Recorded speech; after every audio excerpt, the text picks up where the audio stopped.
My name is Steve Zeltzer. I'm with Workweek Radio here in San Francisco, also with United Front for a Labor Party, and I'm with the Journalist Union, a rank and file member of Pacific Media Workers Guild. And we're here today in San Francisco to demand the release of Julian Assange, the immediate release of Julian Assange, the dropping of charges against him by the United States government, and also against Edward Snowden, who is being charged for being a whistleblower, really, and releasing the crimes of the United States.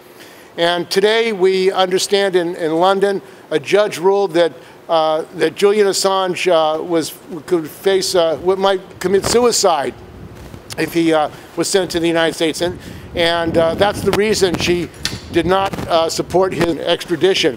But what we have to say is the reason Julian Assange is being prosecuted is he was telling the truth about the war crimes of the United States, the war crimes of multinationals around the world, and the British government. And we believe that the attack on Julian Assange is an attack on all journalists, on all whistleblowers, and is a threat to the right to free speech, and he needs to be defended by working people here in the United States and internationally. And the other thing that we believe is that the crimes that he exposed in WikiLeaks, the crimes that they exposed in WikiLeaks of U.S., for example, military assassinating, killing, massacring journalists and Iraqis, those have not been prosecuted. They were war crimes. So the person that is the whistleblower, the person that exposes the war crimes, he gets prosecuted as a criminal. So it's upside down, because the real terrorists and criminals are running the U.S. government. They're running the British government. They're murdering people all over the world. And the other thing we have to say is that Democrats and Republicans have a bipartisan policy of this kind of world terrorism and attack on whistleblowers. The threat to whistleblowers and journalists is a real problem, because they want to shut down free speech. They want to shut down journalists so people are not even aware of what's going on. And some newspapers have, like The Guardian and the New York Times, have said they're in favor of Julian Assange. But the fact of the matter is, this is a problem, is that a lot of journalists who should be here are not here in San Francisco and around the world. The journalists in this country need to stand up. And we've had an issue in my union because the journalists are afraid. In some cases, my union has finally took a stand in favor of the legislation by Tulsi Gabbard. She introduced a resolution calling for the dropping of charges. So they did support that, and that's a positive thing. The San Francisco Labor Council has called for the dropping of charges for whistleblowing and journalism by Julian Assange. So there is international support, but we have to mobilize it. We have to defend independent voices, and we have to support the freedom of Julian Assange and also other journalists in Turkey and around the world who have been imprisoned. Governments are imprisoning journalists who are exposing corruption, who are exposing the crimes of these governments and companies who run these governments. So we're going to open it up, and we're going to have other speakers. Free Julian Assange. Drop the charges now. The attack on Julian Assange is not an isolated case. The freedom of speech, the freedom of thought, freedom of the press is under attack everywhere in the world. And Julian Assange is only the last incident that we are seeing. Everywhere in the world, the journalists are being prosecuted. Journalists are being imprisoned. In Colombia last year, until last year, 53 journalists were murdered. If we don't stop this, if we don't defend Julian Assange, the next thing that's going to happen is the United States will be losing its freedom of press, freedom of speech. And United States, step by step, is becoming a third world country where the journalists are scared. And we can see this in many publications now that benefited from Julian Assange's information. They printed it, but then they turned around and sided with the government, sided with the deep state, sided with the bosses. And unfortunately today, Julian Assange is still under torture. As Steve mentioned, we would have expected First of all, the journalists to come here, to show their support, to show that they are for the freedom of the press, they are for the freedom of speech. But unfortunately, they are kind of waiting in line. In Turkey, where the freedom of speech is not allowed, the freedom of press doesn't exist, the journalists are going to prison for exposing the coronavirus cases. They are going to prison for exposing the corruption in the government. Then the courts bring banning to these news items. And then another court gives the ban of the news ban. And then another court gives ban to the news ban to the news ban. And this is what happens when you don't have the freedom of speech and you don't have the freedom of press. Julian Assange is only one step.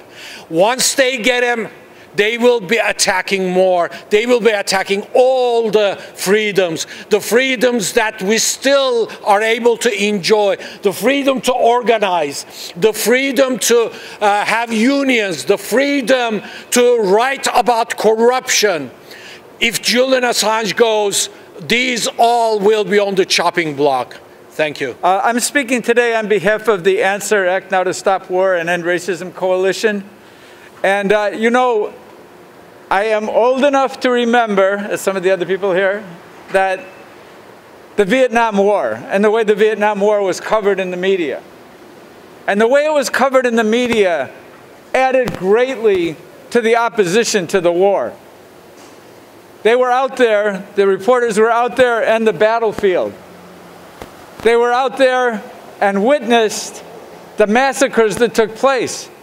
Not all of them, of course, but enough to see the reality of what that war meant. That has been forbidden by the Pentagon. The lesson of, one of the lessons of the Vietnam War for the Pentagon was, don't show the war. Don't show what's happening to the people there. Don't show what's happening to the soldiers. And that's what the policy has been. I remember in the first Gulf War that Ramsey Clark, the former U.S. Attorney General who turned against the system, went to Iraq while the bombing was going on. And for 10 days, he was in Iraq, traveling. He traveled thousands of miles with the bombs falling. And he was the only opposition voice, once the bombing had started, that was allowed in the media.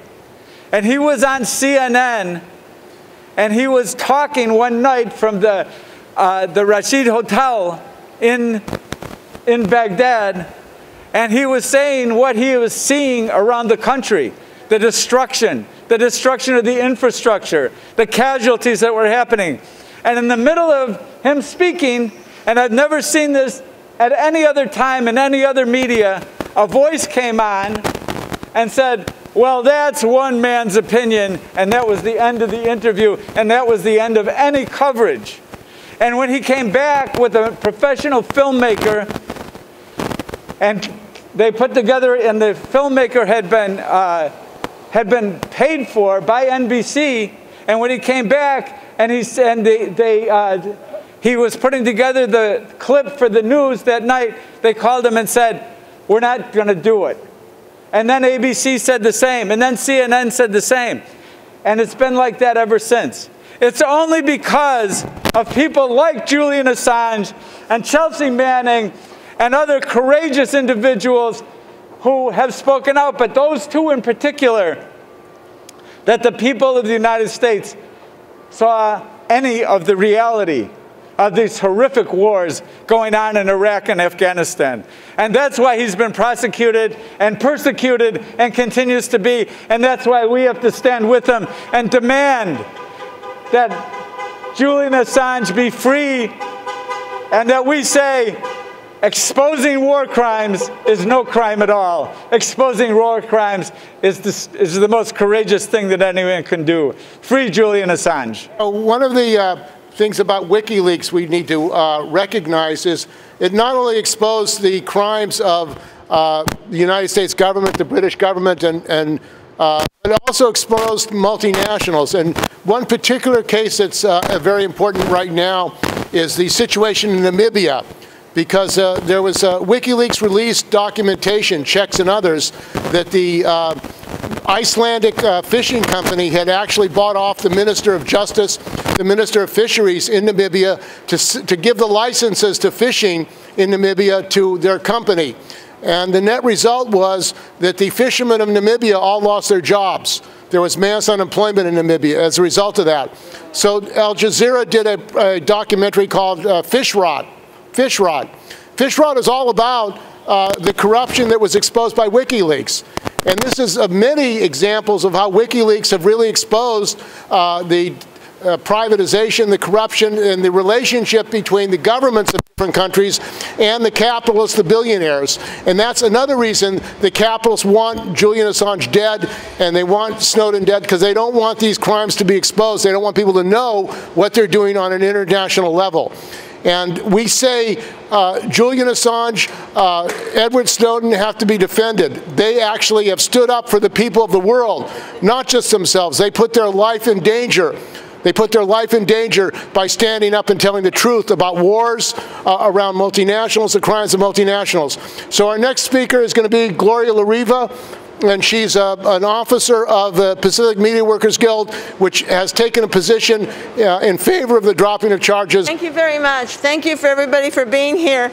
It really was an extreme relief this morning to see that the judge had denied the extradition order of the United States, although it's on limited grounds on the issue of that he would be threatening suicide and is great danger in the U.S. prison system.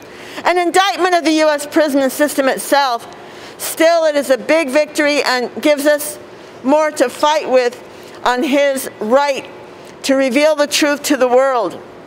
I'm the vice president, the first vice president of the Pacific Media Workers Guild, which covers the reporters of the Chronicle, the Oakland Tribune, and other Bay Area papers. And it's always been said in the United States by professional journalists that you have to be objective and neutral. And of course, if you work for the papers like the Chronicle, and if you express anything remotely political, you face discharge. You face discipline and being fired. And it brings to mind that there is no such thing as neutrality in the media. If you're a capitalist newspaper or media, you have no problem calling a president like Fidel Castro or Nicolas Maduro a dictator. So that's not neutrality by any means. It's a class issue, the question of journalism. And the definition of journalism must go way beyond those who are paid to write papers for the so-called recognized press, because in this day and age of the internet, it has widely expanded the idea of media. The issue is information and the people's right to know.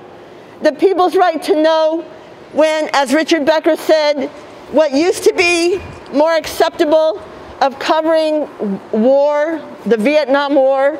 I remember as a kid, you could turn on the TV and see journalists on the ground showing the terror of the war that the U.S. was waging on Vietnam, which ultimately helped lead to the end of it. But now, in almost 30 years this year, 30 years this month of the U.S. bombing of Iraq, nobody knew what was really going on. Nobody knew up to now how almost 2 million people have died in Iraq from the bombing and from 12 years of sanctions and then another war and occupation. This crime, if the people of the United States knew what the U.S. has done in Iraq and Afghanistan through the very courageous revelations of Chelsea Manning and Julian Assange, the people in this country would rise up against the war. They would absolutely oppose the war the way they did in Vietnam after the truth came out. And so we salute Julian. We're so happy for his victory today, but it means that the struggle must deepen for him and for all of us of us in the progressive movement who rely on this kind of truth that we can only hear from those who challenge the system. Thank you. My name is Grasshopper Kaplan. That's my legal name. If anyone's interested, and I'm not going to say this further, but I've got music on YouTube under my name, Grasshopper Kaplan. What I'm wanting to talk about is the horrible treatment of Julian Assange. I'm here to support Julian. I think we all need to pray for him. They're killing the man in jail. This thing they did, deciding not to extradite him today, this is just an indictment of the American prison system. It's not really something we can actually call a victory for somebody they're basically torturing to death. Let's be real. When I ran for mayor of San Francisco, they threw my ass in jail. I was on the ballot in 2007, and they shut my ass down, destroyed my cab company, Grasshopper Taxi Cab, put my ass in jail. I spent 6 months in jail, 3 months in solitary. And this is what they're doing, this thing of having people in solitary isolation. This is torture, plain and simple. There's no other way to speak about this except as torture. And when I say torture, I mean it literally destroys your brain. It literally changes the synapses in your brain in such a manner that you're basically, the thing I called it was learned helplessness. That's what the whole thing they do. They want people to be subject to this thing of learned helplessness where you can't do anything for yourself at all, basically, and you're at the mercy of whatever is done to you. And that's the thing that they're imposing on the outside too. It's not, that's why people on the inside call it the inside and the outside. When you get outside, you find out it's not that much different as you would like it to be on the outside. Once you've been inside, you see a lot of the same programming and techniques of torture on the general population that they use on the people they keep inside of it, just to make an example. So Julian Assange is an example to us to shut our mouths, because if we talk too much about what's going on, that might change it. And they don't want us, the people, the 99%, have an ability to take something a tiny bit back from the guys, Jeff Bezos and Bill Gates and all these clowns that got all this money and are messing around, shutting everything down. You know, I'm not going to get into that, but the whole thing that's going on is basically, to me, it appears to be an effort to change the facts on the ground in such a manner that people are just utterly helpless and totally powerless and have this thing of learned helplessness. And that's what I got from them when I was in solitary isolation at 850 Bryant. And that's what they do. That's what you look at the pictures of Julian. They're doing the same shit to him. They want to shut his fucking mind down. And that's what they do to the people when they stick you in solitary. More than 2 hours is torture. 2 days, you're starting to lose your mind. And unless you have a good spirit, you're gonna basically be destroyed. The only thing that keeps you going on the inside is your spirit. That's it. And so when you see Julian Assange, you're seeing a man of spirit, of pure spirit for what is right and good and just in the world. And I'm glad everyone's here. Good turnout to support this man. Thank you all for coming. Thank you. We're also going to have Dave Reardon, who's a former Teamster and transit worker here in San Francisco. Welcome, David. Thank you, Stephen. Thank you. Hello, everybody. I'm glad to be here with you. I support Julian Assange for the reasons this gentleman just laid out. He's being tortured. And also, in terms of being an anti-imperialist and against capitalism, if we don't have the information, we can't prevail. Information is key to this whole thing. I do agree that what some of the other speakers said about the media being shut down and we have the right to know. But, I mean, I've been a worker my whole life. I've been in 3 trade unions. And I have to say that most of my coworkers don't want to know. And anyone who wants to know can make the effort to find out. There's a ton of information, especially now on the internet and in libraries. So Let's be clear. And then also I was in 3 different trade unions. The trade union bureaucracy never taught me a damn thing either. And then the last thing I'll say, because the US military seems to be a big part of this thing, is let's remember that it was the US military that committed genocide on the indigenous people.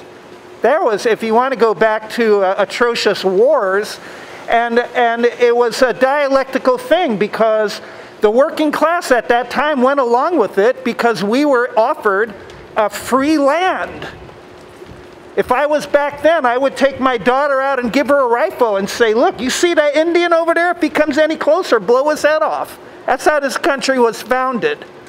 Working people like myself took the land, and the military was there if we got overwhelmed. But we had guns, and we defended the stolen land, so here we are. Also joining us is Roger Harris, and he's going to say a few words. Roger.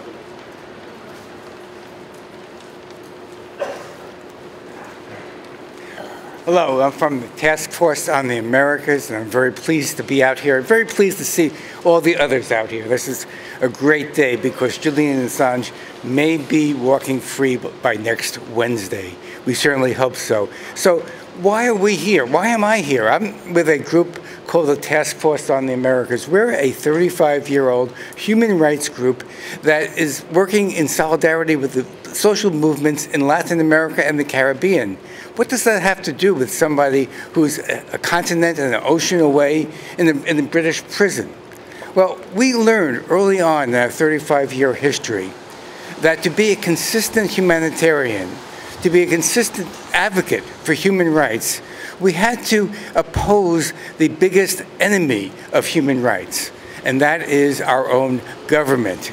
And the actions of other people that expose our own government, those are actions of solidarity with us and our cause. An injury to one is an injury to all, and that the loss of the injustices that Julian Assange has experienced are injustices that are multiplied throughout the world, so that we must stand in solidarity with Assange and hope for his freedom. Thank you very much. Our next speaker again is Gloria LaRiiva. I want to say that we should think of all those who are also in the Supermax in Florence, Colorado.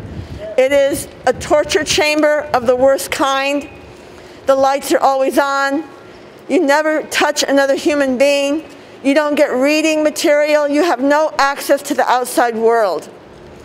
And the other is that political prisoners, of which Julian Assange is one, political prisoners of the United States, rarely ever get out. When you have someone as Jalil Muntaqim, who was 19 when he went into prison and only came out this year after 50 years and a whole life lost. When you have Mumia Abu Jamal, when you have Leonard Peltier, 45 years in February, when you have Matula Shakur, and so many others.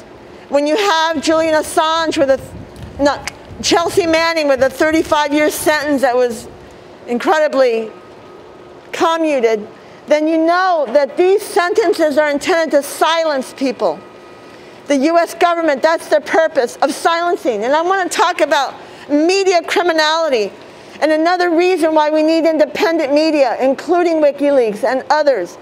And that is that the US, the New York Times, the so-called liberal mouthpiece, the paper of record of the United States, has been lying incredibly, I mean the most atrocious coverage on Venezuela. On Venezuela and Cuba, but especially the issue of Venezuela, because people know about Cuba, know the truth about Cuba, that in Venezuela they show the worst montage of pictures that are set up and talk about how people have no medicine, they say they have no food, and they won't tell you that the US is responsible. And so this is why we need more media that challenges the system, and why the struggle for the right to cover the news, the right to expose US war crimes that Julian Assange did so courageously, we must fight for that right. Otherwise we will keep on having more wars as others have said, the Democrats and Republicans are responsible for. And Biden is quoted today in the media on this issue of Julian, of a previous thing that he said of calling for full prosecution of Julian Assange. Shame. Shame on all of them. And so victory, I'll say this too. It is a victory for Julian. Faced with the idea of having to commit suicide to prevent his torture as he was planning, if he went to that supermax, and faced with a possibility of future, of freedom, and also possibly being released from the court and from jail, I would say that's a victory. Free Julian Assange. Free Julian Assange. Put the real terrorists on trial.